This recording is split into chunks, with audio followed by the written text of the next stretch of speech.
Hola, ¿cómo estás? Bienvenida, bienvenido a este espacio que se llama Corporalidades, en el que hablamos sobre la experiencia de habitar nuestro cuerpo. Yo soy Raquel y estoy feliz de estar aquí de vuelta. Hoy quiero hablar sobre un tema que está un poco abstracto, pero la idea es englobar algunos otros temas que tengo en mente y que creo que todos entran como bajo este mismo término o este mismo concepto de el cuidado de la tribu. Porque resulta que muchas veces hablo sobre el cuerpo humano como algo individual, ¿no? Sobre mi cuerpo, tu cuerpo, nuestro cuerpo, como de cada persona. Pero este tema de hoy se trata sobre la parte social. Ya hemos hablado antes sobre cómo parte de las funciones de nuestro cuerpo es la interacción social y la comunicación entre persona a persona y cómo nuestros cuerpos forman comunidades y forman como cuerpos más grandes, que es lo que tendemos a hacer. Pues los humanos hacemos como nuestras comunidades pequeñas que se llaman familias y luego también hacemos comunidades un poco más grandes como las instituciones o los estados o las naciones, que al final de cuentas son conjuntos de cuerpos, ¿verdad? Que forman como cuerpos más grandes, cuerpos ya tal vez no físicos, pero sí son una especie de organización de diferentes personas. Y todo se trata de la interacción social que viene cableada en nuestros sistemas. Porque resulta que parte de lo que nos caracteriza a los mamíferos, a la mayoría de los mamíferos, es que vivimos en tribus, vivimos en sociedades, en familias, en manadas, ¿verdad? Y pues cada especie tiene su propio estilo de hacer sus manadas.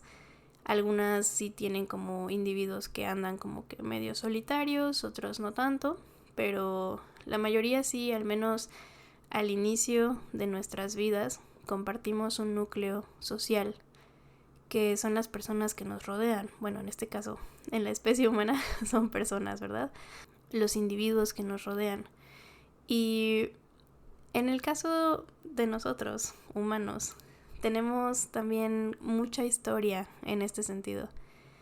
O sea, por si nos quedaran dudas de que nuestra especie se ha movido en tribus y en sociedades desde hace mucho tiempo, pues hay vestigios, ¿verdad? Hay vestigios de cómo se hacían comunidades, de cómo se cazaba en grupo, se hacían recolecciones en grupo, de cómo se cuidaban entre, por ejemplo, los adultos mayores solían cuidar de los niños, mientras las personas como más en la juventud, como los adultos jóvenes, pues se encargaban de tareas como que requerían más fuerza o más estamina, más velocidad, etcétera, ¿no? Y también hay evidencia de cómo había personas lesionadas, lastimadas, enfermas y que sobrevivían suficiente tiempo, por ejemplo, como para sanar una fractura, que es bastante tiempo. O sea, las fracturas en general pues tardan semanas, incluso tal vez meses en sanar, o sea, en que pegue el hueso, ¿verdad? Y eso una persona individual, solamente así que estuviera viviendo sola por ahí, pues no lo hubiera sobrevivido. Y el hecho de que haya vestigios de huesos que sufrieron fracturas y que luego sanaron, pues nos indica también como que no solamente se movían en manadas, sino que nunca dejaban atrás a las personas que estaban enfermas o que estaban lesionadas. Ya esto nos habla de algo, pues o sea, es una gran historia, es una historia muy larga y muy consistente de cómo las personas nos cuidamos entre nosotras, ¿verdad? Y te digo, esto está codificado en nuestro sistema nervioso. Nuestros sistemas nerviosos saben que no podemos sobrevivir solos, saben que nuestra vida, o sea, nuestro cerebro tiene una parte que es el cerebro mamífero, que es el área límbica, y lleva una gran parte de nuestras personalidades, podría decirse, o bueno, de nuestros comportamientos están liderados por esa parte del cerebro, ¿verdad? De esa parte que sabe que somos una comunidad y que tenemos que actuar en pos de los demás, ¿no? O sea, que todo el tiempo estamos siendo nutridos de nuestra comunidad y somos influenciados por esa comunidad, y al mismo tiempo nosotros también nutrimos e influenciamos a nuestra comunidad porque somos parte de ella, ¿verdad? Entonces, de acuerdo con cómo vamos creciendo y cómo vamos avanzando en las etapas de nuestra vida, y dependiendo como de ciertas circunstancias, pueden irse tensando o pueden irse holgando estos lazos que nos unen con otras personas, y varían mucho el tipo de necesidades que tenemos para con nuestra comunidad, ¿verdad? Entonces, al inicio de la vida, en la infancia, toda la etapa de la infancia y un poco de la adolescencia, pues todo se trata de estar metidos en estos lazos, ¿verdad? Todo nuestro mundo es nuestra familia. Al inicio, o sea, cuando somos niños, cuando somos niñas, todo nuestro mundo, pues primero es nuestra madre, nuestro padre, nuestros cuidadores primarios, y ya después un poco familia, pues con la que vives, después ya familia extendida, después empieza ya más o menos a entrar en nuestro mundo lo que son nuestros vecinos, ¿no? O las personas que conocemos pero que no son tan cercanas, etcétera. Y en la adolescencia comienza a ser todo nuestro mundo, pues nuestras amistades y luego nuestras parejas, ¿verdad? Entonces como que se va tejiendo nuestro hilo social conforme vamos creciendo. Y como te decía, vamos necesitando cosas distintas. Obviamente cuando somos bebés, pues necesitamos prácticamente todo de nuestro entorno, de nuestra familia, que ellos se encarguen de todas nuestras necesidades básicas. Y poco a poco vamos agarrando un poco de independencia y vamos soltando un poquito esas necesidades. Y conforme vamos creciendo y vamos aprendiendo a vivir en este mundo, vamos también adoptando como roles y necesidades también nosotros hacia lo que las otras personas pueden empezar a depender de nosotros, o tal vez no depender totalmente, pero sí nuestro nivel de contribución se va haciendo un poco más elevado, ¿verdad? Aunque mira, curiosamente, los bebés a veces sí son como alguien del que puedes depender, entre comillas, de una manera más emocional que física, ¿verdad? Obviamente tú no vas a esperar que un bebé te alimente ni te ayude con tus necesidades básicas, pero sí puedes tener como una especie de como una solicitud emocional de tu bebé, es decir, tú esperas que tu bebé te dé algo que es como, no sé, pues tal vez ternura, felicidad, inspiración, no sé, algo. O sea, mi punto es que aun cuando somos como las personas como estamos en nuestra etapa entre comillas más inútil, podemos ser útiles de cierta forma, ¿verdad? Podemos brindar algo a nuestra comunidad, aunque eso solamente sea tal vez involuntario, pero podemos brindarle esa ternura, esa felicidad, esa sensación de querer seguir adelante, ¿no? Por ejemplo, de todas maneras tenemos algo que contribuir. Pero bueno, conforme vamos creciendo empezamos a contribuir cosas tal vez más materiales, más relacionadas como con el apoyo, con cosas que podemos hacer para otras personas, ¿no? Y así va creciendo nuestra autonomía, va creciendo nuestra capacidad de contribuir a nuestra sociedad, y eventualmente obviamente pues llegamos a una etapa en la que tal vez ya somos, podría decirse, completamente independientes, que sería tal vez como que en nuestra etapa adulta y todo ese limbo que se llama la mediana edad, desde que somos como adultos jóvenes, como los 20, 30, y luego ya más hacia los 40, 50, que todavía somos como, digamos que es como socialmente lo que se reconoce como la etapa más productiva de la vida, ¿no? En la que puedes ser independiente, puedes vivir sola, tal vez no necesitas demasiadas cosas de otras personas. Y de todas maneras vas a necesitar cosas, ¿verdad? Obviamente, vivimos inmersos en la sociedad y nuestra sociedad nos da lo que necesitamos. Todo lo que puedes comprar en el súper, el coche que manejas, todo tu casa, o sea, todo eso lo hicieron o lo trajeron otras personas, ¿ok? Entonces al final de cuentas sí vas a a depender de cierta forma de otras personas, pero tal vez no necesitas que alguien pues te dé de comer en la boca y te ayude a ir al baño, ¿verdad? Entonces va variando esa necesidad o ese nivel de dependencia que tienes para con otras personas. Incluso en esta etapa, que pues es como la más conocida por ser la parte independiente, podemos llegar a tener situaciones en las que forzosamente necesitamos de otra persona o de otras personas que nos apoyen, ¿verdad? Por ejemplo, si tenemos alguna enfermedad, alguna lesión, que no podamos caminar, porque no sé, nos lastimamos el tobillo, la rodilla, la cadera, si tienes algún tipo de accidente o algo así,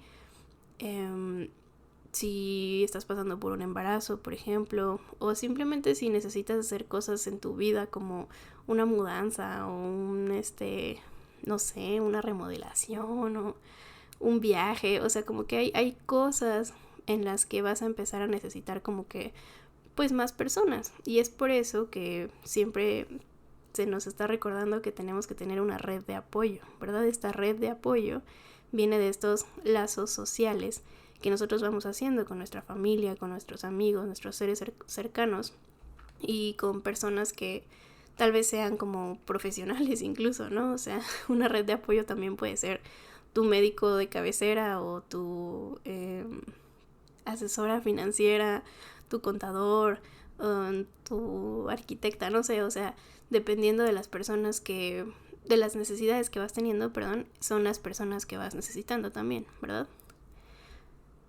Y bueno, pasando como esta etapa en la que tenemos mayor independencia, llegamos después pues a la etapa en la que vamos ahora poco a poco perdiendo la independencia, ¿verdad?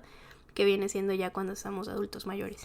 Y cuando ya nos empezamos a volver adultos mayores, también depende mucho de nuestra salud y nuestra capacidad física, nuestra condición física. De eso también afecta mucho en el nivel de independencia que vamos a manejar cuando estemos grandes, ¿verdad?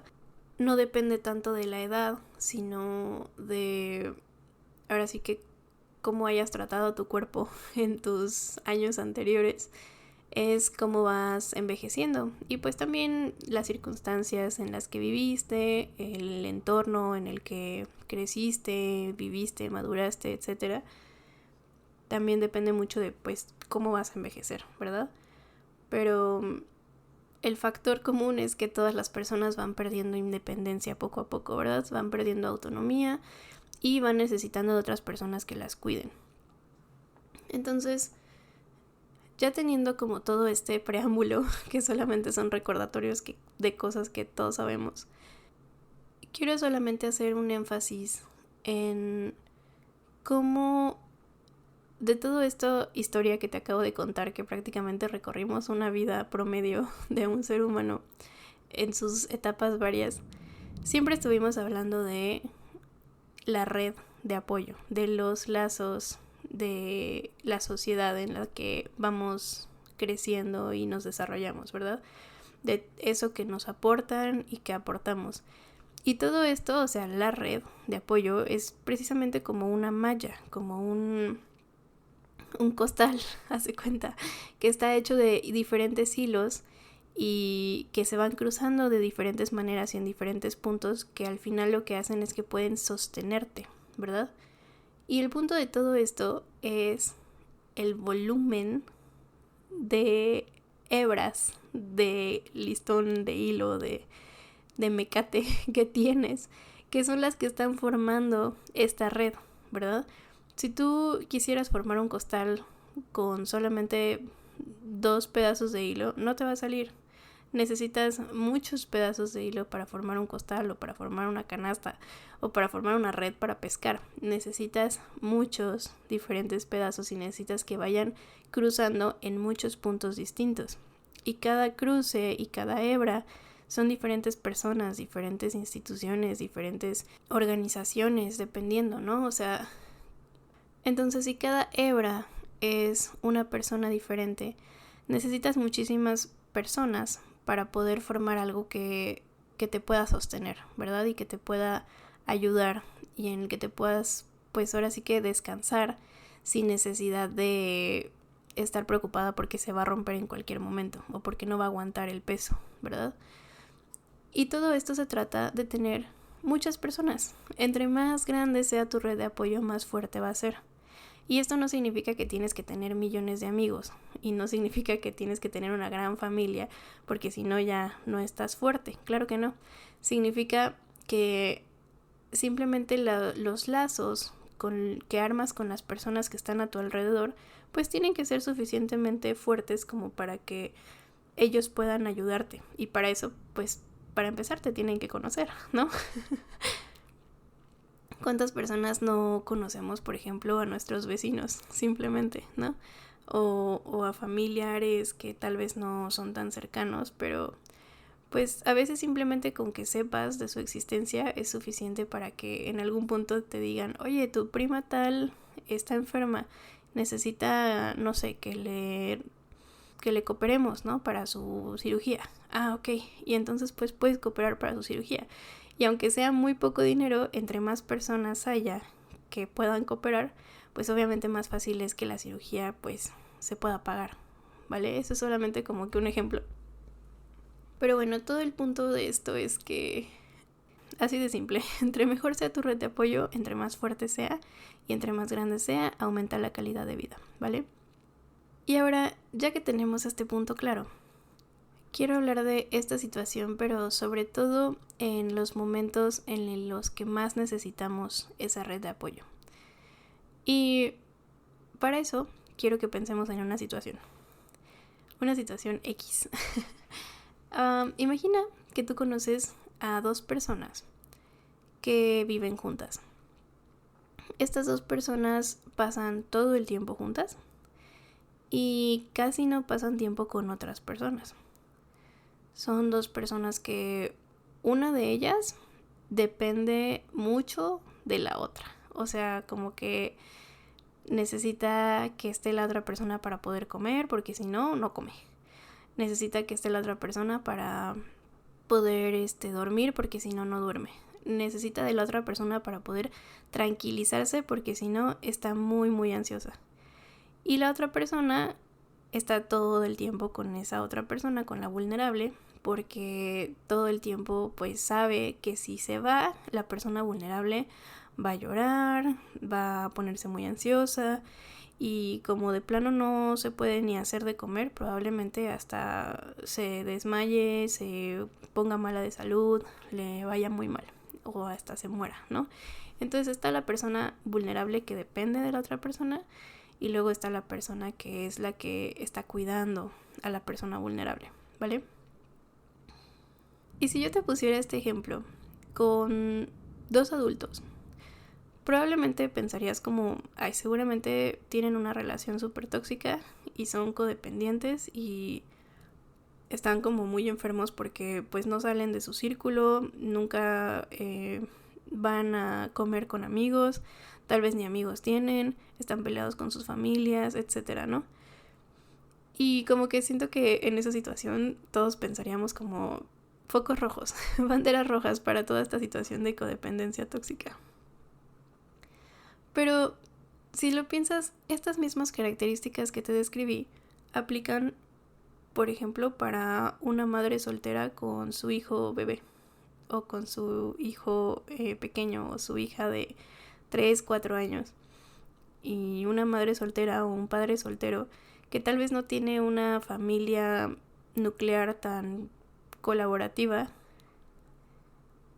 y se dedica simplemente a vivir con su hijo, con su hija, y ese hijo o hija depende completamente de su adulto responsable, ¿verdad? O estas mismas características también aplican a una persona que está cuidando de su madre enferma, por ejemplo, ¿verdad? En todas estas situaciones estamos hablando de una persona que está muy vulnerable y que su salud es potencialmente dañada o puede ser crítica si la otra persona no se encuentra cerca.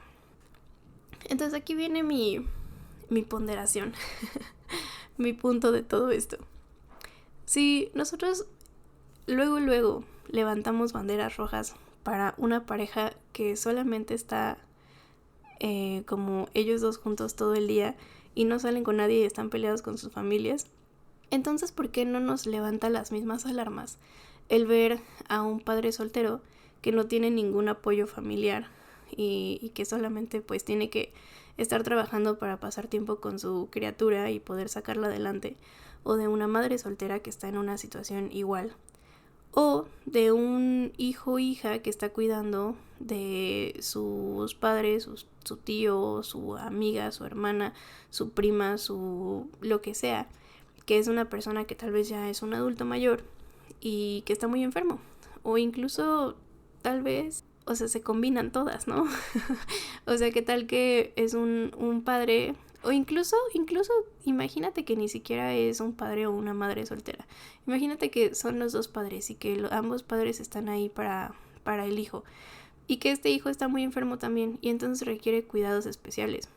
Incluso, aunque no esté enfermo, el simplemente dejar toda la responsabilidad del cuidado de un recién nacido o de un niño pequeño en la mano de dos personas que tal vez pues son inexpertas en el cuidado de infantes, o el dejar toda la responsabilidad en una sola persona del cuidado de su madre, su padre, su tía, etcétera, su familiar o alguna persona cercana.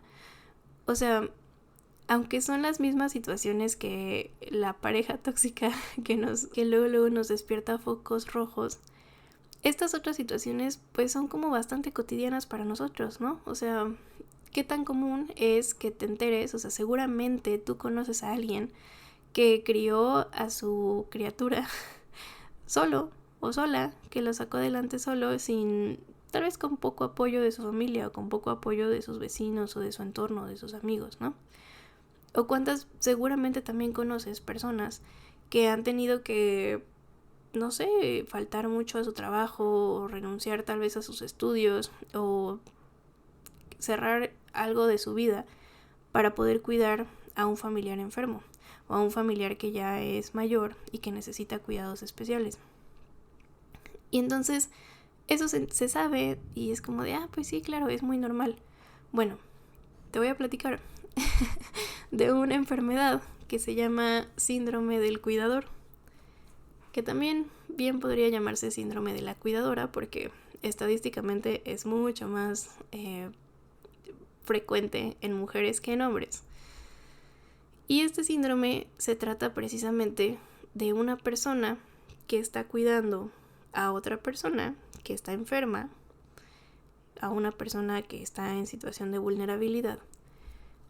Y esta persona, el cuidador o la cuidadora, tiene todo un popurrí de signos y síntomas y cosas que le suceden que han estado tan consistentemente datadas que se ha podido establecer ese concepto del síndrome del cuidador, ¿vale?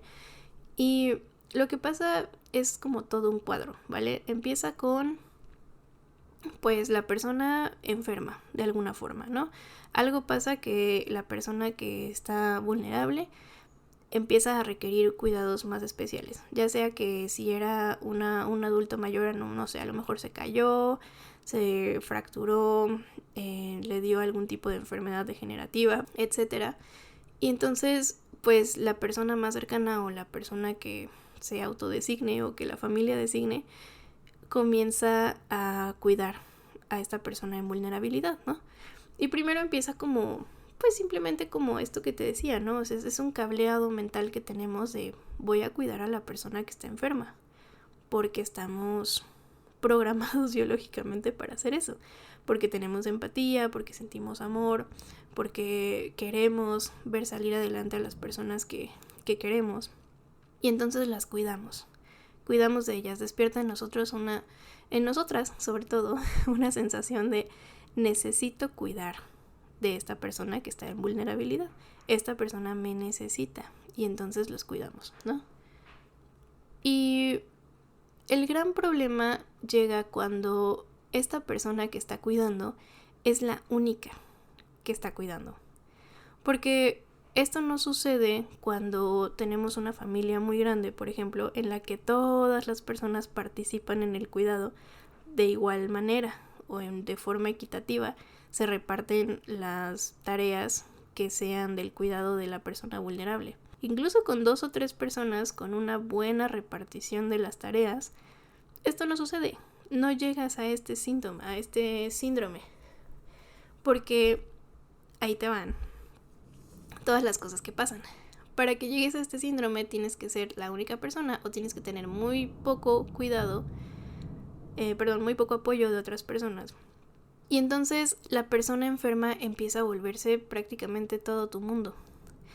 Porque tienes que hacer espacio en tu vida para esa persona con mucha frecuencia, probablemente todo el tiempo. O sea, hay enfermos a los que no puedes ni siquiera dejarlos en la habitación solos o no puedes dejarlos en la casa solos porque puede que algo les pase y no vas a estar ahí para ayudarlos en una emergencia. Entonces es como, bueno, empiezo a hacer todo a casa, tal vez empiezo a pedir el súper a la casa y ya ni siquiera puedo salir al súper a caminar, a despejarme. Tal vez ni siquiera puedo ir al baño sin tener como esta sensación de, ay, a ver si no le pasa algo. Tal vez ni siquiera puedo dormir bien porque entonces esta persona durante la noche tiene algún tipo de ataque o vulnerabilidad o simplemente por la ansiedad de pensar que algo le puede pasar, entonces ya no puedo dormir y me da insomnio. Y ya no me puedo asear bien porque pues no puedo dejar a esta persona 10 minutos para darme un baño. Entonces todo en la vida de esta persona empieza como que a cerrarse. Todas las puertas hacia el mundo exterior o hacia otras personas empiezan a cerrarse y se empieza a volver como que una especie de encierro o como una especie de esclavitud, o así se siente. Empiezas a sentir que eres como la esclava de esa persona porque esa persona depende completamente de ti. Y entre más te aíslas, más difícil se vuelve pedir ayuda a otras personas, ¿ok? Ya cuando...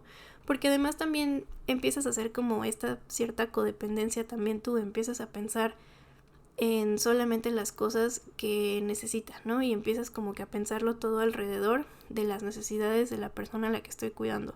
Como, no sé, ya no voy a comprar X tipo de alimento, ahora solamente voy a comprar este alimento que es el que puede tomar ella, la enferma, ¿no? O ahora solamente voy a escuchar este tipo de música porque es el que le ayuda clínicamente a sentirse mejor. O ahora, no sé, solamente voy a ver en la casa a estas 4 personas que son a las que les interesa venir a ver a mi enfermo y de repente vienen 1 hora, 2 horas y se van y no me pueden ayudar en nada. Y luego si no puedo trabajar o no puedo como estar muy bien en el trabajo como porque le estoy dedicando tiempo a mi enfermo, entonces tampoco puedo tener demasiado dinero y entonces no puedo contratar a una enfermera o un enfermero que me ayude al cuidado, ¿verdad? Y entonces empiezo a meterme como en tal vez cosas que no quiero hacer, tal vez cosas que son un poco asquerosas, como ayudarle a esta persona a ir al baño o bañarlos o inyectarlos o hacerles curaciones o cosas que involucran pues eso, como un cuidado ya más médico, más tipo de enfermería, que tienes que hacer tú sin ninguna preparación simplemente porque eres familiar de esta persona. Y entonces, poco a poco todas estas cosas que ya describí empiezan así como que a nublar la vida de la persona que está cuidando y se empiezan a convertir en el síndrome del cuidador. Y entonces esto puede traer ansiedad, porque pues simplemente el saber que alguien depende de ti es como una fuente de ansiedad. Te puede traer depresión porque entonces ya no sales, ya no te bañas, ya no comes bien, ya no duermes bien y todos los pilares de tu salud básica se empiezan a desplomar. Ya no tienes muchas personas a tu alrededor porque entonces todo tu mundo se volvió tu enfermo, tu enferma y ya no puedes salir con otras personas y entonces te aíslas y eso también te conlleva depresión, tienes esa sensación de que tal vez a nadie le importas o de que tal vez tu red de apoyo se está desplomando porque tú tienes que ser la red completa para otra persona y eventualmente empiezas a resentir a la persona a la que estás cuidando porque inevitablemente tu mente aunque sea tu subconsciente, tu inconsciente, empieza a asociar todos esos síntomas de, pues, síntomas negativos, toda esa depresión, esa ansiedad, esa sensación como de que ya estás aislado, de que estás encerrado, de que ya no puedes salir con nadie, de que ya nadie te busca, de que ya todo tu mundo se volvió esa persona. Entonces empiezas a resentir a esa persona porque asocias todo eso con la persona que al final de cuentas, pues sí, de cierta forma es la fuente de o la que ocasionó todo eso. Muy entre comillas, porque como te digo, una persona enferma no necesariamente tiene que traer o tiene que desencadenar un síndrome del cuidador en la persona que lo cuida, siempre y cuando el cuidador o la cuidadora tenga las condiciones correctas para poder seguir con su vida, para poder seguir siendo productiva económicamente, para poder seguirse aseando sola y en el momento cuando necesite, para poder seguir comiendo bien, durmiendo bien, haciendo sus actividades recreativas, saliendo con las personas, estimulando su vida social, etc. Todo lo que pues una persona normal necesita para estar saludable.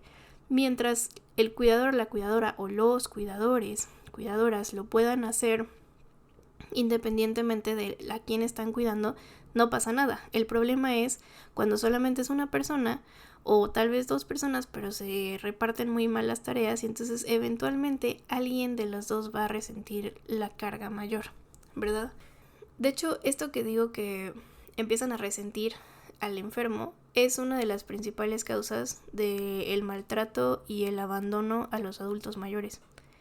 O sea, llega un punto en este síndrome del cuidador o síndrome de la cuidadora en el que la persona ya está tan harta de todo y ya simplemente ya ni siquiera se vuelve como algo tal vez planificado o voluntario. O sea, eventualmente cuando estás en condiciones muy extremas puedes llegar a tener como una especie de psicosis o ya así como que empiezas a delirar y de repente ya no puedes controlar como esos arranques de ira. Y así es como surge mucho del maltrato a los adultos mayores, porque entonces resientes tanto a esa persona por todo lo que ha estado yendo mal en tu vida, porque has tenido que cuidarlo, que entonces empiezas a enfocar toda tu rabia contra esa misma persona. Y entonces se vuelve una cosa muy extraña porque sigue siendo tu familiar, sigue siendo una persona que quieres mucho, que amas, que adoras, que quieres cuidar y que quieres proteger, y al mismo tiempo se vuelve una fuente de frustración y de ira y de rabia. Y entonces es una cosa bien loca. Pero bueno, todo eso se llama síndrome del cuidador, está documentado, está datado. Por favor, si estás en una situación así, pide ayuda, encuentra a alguien más que te pueda ayudar, quien sea, o ve haciendo como que poquitos espacios, aunque sea poco a poco, de que dile a la vecina que si se puede quedar media hora a nada más a ver que no le pase nada a tu enfermo para que puedas salir a la calle por no sé qué, por algo, lo que sea, o para que te puedas bañar incluso. O sea, simplemente como que piensa en cosas súper básicas. Y entre más puedas ir así de que, bueno, un día una vecina, un día otra vecina, el otro día le hablas a tu hermano, a tu hijo, a tu tío, o quien sea que te pueda venir a ayudar, y entonces vas haciendo espacios poco a poco para que tú no termines en esa situación, porque entonces ahora ya no nada más es el enfermo inicial, ya ahora también tú vas a estar enfermo. Está súper fatal. Pero bueno, ya que describí todo esto, que es el síndrome del cuidador, la cuidadora, que se da mucho más en el cuidado de adultos mayores, pero no necesariamente puede ser así. Ahora quiero que enfoquemos todo esto que dije, toda esta misma situación. Ahora imagínate que en vez de hablar de un adulto mayor o de una persona enferma, estamos hablando de un infante. O sea, la lógica es la misma. Si solamente hay una persona que se está haciendo cargo del cuidado de esta infancia y este niño o esta niña pues depende completamente de este adulto para poder sobrevivir, y además existe toda una carga social de que pues es tu hijo, hazte cargo de tu hijo, ¿sabes? O sea, es tu hija, pues tú la tuviste, pues ahora te friegas y la cuidas, ¿no? O sea, que sí es cierto, o sea, sí hay que ser responsables por nuestras infancias y por las infancias en general. Pero el punto de todo esto es esta frase tan hermosa de se necesita una tribu para criar a un niño es tan cierta y tan pasada por alto, a mi parecer. Porque probablemente todos estamos de acuerdo con esa frase, ¿no? Y si yo te pregunto, oye, ¿tú crees que se necesita una tribu para criar a un niño? Me digas, sí. Pero, ¿qué tanto nos involucramos realmente con eso? ¿Qué tanto estamos dispuestas a que en algún momento, si un niño o una niña necesita de nosotros, estar ahí para ellos y para cuidarlos y para velar por su bienestar? O sea, ¿qué tan dispuesta estarías tú, por ejemplo, a que si te encuentras a un niño perdido en la calle, pues estar con él y buscar a sus padres, a sus responsables cuidadores? ¿O qué tanto podrías tú cuidarle la bendición como la niña al niño a tu amiga, a tu hermana, a tu prima, a quien sea? O sea, tú como adulto o adulta, que pues me imagino que si me estás escuchando es porque, pues no sé, tienes al menos unos 20 años, que pues prácticamente ya eres un adulto o ya eres una adulta. ¿Qué tan dispuesta o qué tan dispuesto estás a cuidar a un niño, a una niña, aunque no sea tuyo? Simplemente a colaborar en el cuidado de esa persona, de esa infancia. Obviamente al nivel al que tú te puedas involucrar, ¿verdad? O sea, no estoy diciendo sí, ve y secuestra a un niño para que lo críes. Obviamente no estoy hablando de eso. Simplemente como de que al nivel al que te toque, con el X nivel de envolvimiento o como de involucramiento que tengas tú con las infancias en general, ¿qué tan dispuesto estás a ser parte de esa tribu para criar a esa infancia? Porque para mí, mi punto de vista es que todos los adultos tenemos que formar parte de esa red de apoyo para las infancias en general. O sea, obviamente para las personas en general, porque para eso somos una sociedad. Y pues el ser armoniosos y el ser colaborativos con nuestra sociedad, obviamente con los límites adecuados, es parte como de nuestra naturaleza biológica y también es parte de como del llamado de nuestra alma de hacer comunidad y armonía y de estar bien con las otras personas. Pero las infancias son como particularmente dependientes de los adultos. Entonces, bueno, solamente quiero extrapolar que todo este síndrome del cuidador que te describí hace unos momentos también puede aplicar a una persona que es un cuidador primario de una infancia. Y como decía, no necesariamente es que esté sola, o sea, no estoy hablando solamente de madres solteras o padres solteros, pero cuando uno de ellos, madre o padre, asume la mayor parte de la carga del cuidado, también aplica todo esto, y aplica el aislamiento, y aplica la depresión, y aplica la ansiedad, y aplica este fenómeno en el que terminas haciendo a la persona que estás cuidando, la terminas viendo como la fuente de tu misma frustración y de tu misma rabia y de tu misma ira, y entonces puedes enfocar toda tu rabia, toda tu ira en esa persona, en esa infancia, simultáneamente siendo la persona tal vez a la que más amas en el mundo. Son dos cosas que coexisten, son dos emociones muy intensas y muy contradictorias que coexisten en tu cuerpo, en tu alma, en tu ser, en tus emociones. Y entonces se vuelve una locura, porque entonces puede que empieces a lastimar a tu hijo porque estás harta, porque estás frustrada, porque estás deprimida, porque estás ansiosa. Y de repente dices, pero no sé por qué le estoy lastimando si yo lo amo, ¿sabes? Y se vuelve una cosa muy extraña, pero bueno. El punto de todo esto es, yo quería hablar de esto pues en primer lugar para visibilizarlo, para que sepas que esto existe, que esto es muy común, que esto nos puede pasar a cualquiera. ya sea que seamos la persona vulnerable a la que están cuidando o que seamos la que está cuidando a otras personas. Y pues que, como siempre, la lección es: busca el apoyo que necesitas.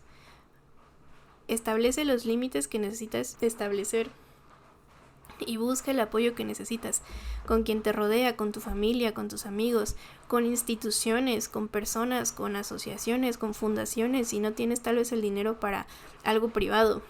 Siempre, si tú buscas, te prometo que siempre va a haber algo, alguien, alguna comunidad que esté dispuesta a ayudarte, porque te digo, esto está cableado en nuestro ser, esto está tatuado en nuestro ADN, el ser colaborativos, el ser armoniosos, el ser sociables, el cuidarnos unos de otros, y hemos hecho esto desde que existimos, desde el inicio de los tiempos. Las personas hemos buscado cuidarnos entre nosotras, y el tiempo presente no es la excepción. Seguimos siendo altamente colaborativos, armoniosos, seguimos necesitando de nuestra tribu y seguimos siendo fuente también de cosas, de beneficios para nuestra tribu, para nuestra comunidad. Entonces, benefíciate también de tu comunidad, aprovecha que estamos aquí, porque ya de por sí le estás dando algo, también tienes que poder recibir algo, ¿sale? Entonces, si estás en una situación así, si conoces a alguien en una situación así, pues busca de qué manera puedes apoyarlos, porque es una cosa que se silencia mucho. A veces, pues puedes caer en mucha vergüenza por lo mismo de que dices: no puedo creer que le grité a mi mamá que está enferma, si yo la amo, pero pues es que me harta que le tengo que ayudar a comer y ella no puede, y, o sea, ¿sabes? O sea, te vuelves así como un círculo que se vuelve una tormenta horrible. Entonces, busca apoyo, y si estás en condiciones de apoyar a otra persona que esté en esa situación, apóyalos también, ¿sale? Esa es la lección de hoy. Espero que haya sido útil esta información, espero que ayude de alguna manera, y pues nada, yo les mando un gran abrazo y nos vemos a la próxima.